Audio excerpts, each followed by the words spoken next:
Kementerian Kominfo gelar konferensi pers secara virtual dari Media Center Kementerian Kominfo, Jakarta pada Senin 24 Mei 2021. Kementerian Komunikasi dan Informatika menerapkan 3 kebijakan untuk melindungi warga negara di ruang digital. Direktur Jenderal Aplikasi Informatika Kementerian Kominfo, Samuel A. Panggerapan, menyatakan melalui Peraturan Menteri Kominfo Nomor 5 Tahun 2020 tentang penyelenggara sistem elektronik lingkup privat, Kementerian Kominfo menerapkan 3 langkah kebijakan, yaitu kewajiban mendaftarkan PSE, moderasi konten dan pemberian akses untuk pengawasan dan penegakan hukum. Menurut Dirjen Aptika Kementerian Kominfo, PM Kominfo 5 Tahun 2020 memiliki 3 fokus. Pertama, kewajiban pendaftaran penyelenggara sistem elektronik lingkup privat. Kedua, moderasi konten dalam sistem elektronik. Dan ketiga, pemberian akses sistem elektronik dan atau data elektronik untuk kepentingan pengawas dan penegakan hukum pidana. Sesuai dengan pembukaan Undang-Undang Dasar Negara Republik Indonesia tahun 1945, negara wajib melindungi segenap tumpah darah Indonesia. Permen Kominfo 5 tahun 2020 disusun untuk melindungi segenap bangsa Indonesia dan seluruh tumpah darah Indonesia dari berbagai ancaman di ruang digital.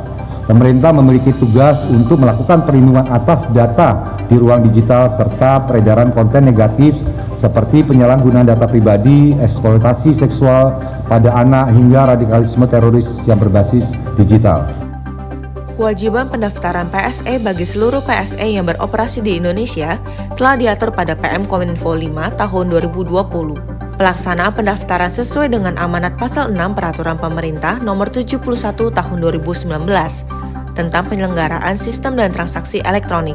Dirjen Aptika Kementerian Kominfo menegaskan sistem OSS RBA direncanakan akan berlaku efektif pada tanggal 2 Juni 2021. Sehingga tenggat waktu pendaftaran PSE pada Permen 5 2020 yang sebelumnya jatuh tempo pada tanggal 24 Mei atau pada hari ini disesuaikan dan diperpanjang dalam waktu paling lambat 6 bulan sejak waktu pemberlakuan efektif sistem OSS RBA.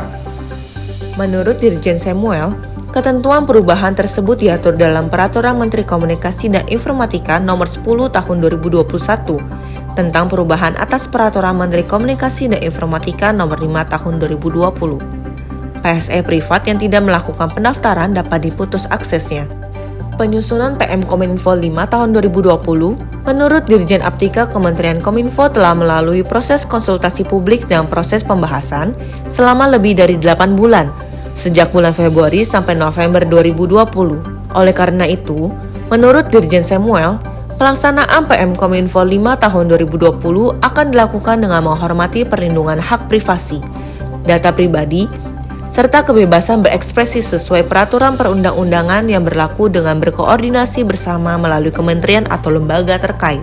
Menteri Kominfo telah beberapa kali menyampaikan agar setiap PSE meningkatkan keamanan sistem elektronik dan melakukan audit terhadap sistem elektroniknya secara berkala, melakukan penataan dan pengelolaan sistem elektronik yang lebih baik dan efektif, serta memastikan perlindungan data pribadi serta keamanan cyber di setiap PSE.